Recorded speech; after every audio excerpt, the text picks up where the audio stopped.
change. This is start and stop.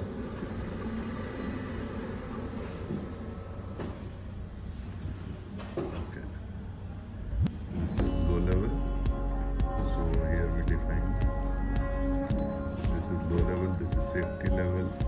Since water level is above 0.31, it is showing green.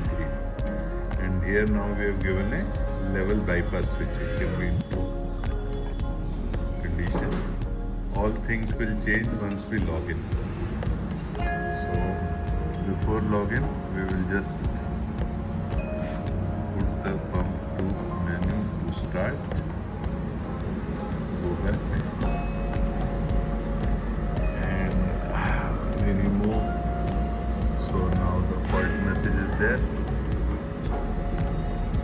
So as the level regains,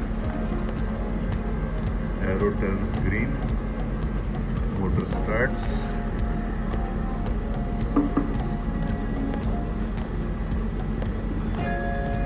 ठीक है, manual में auto,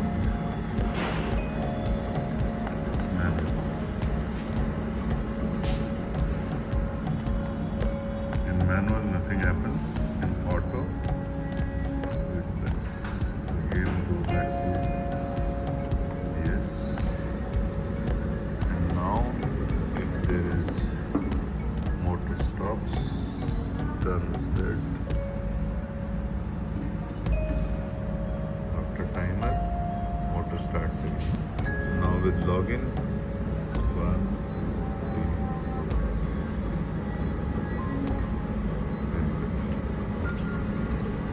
Now we can say level is bypass. So even if level goes below, it will not stop the motor. No motor stopping because level is in bypass. Even if it comes back, no change. Now this one shows that we are already logged in. So we can just make it again. So now it will switch on and off. Fault message will come. It will again. Not after timer, it again starts. Now we log out. It shows 0. Now nothing will change.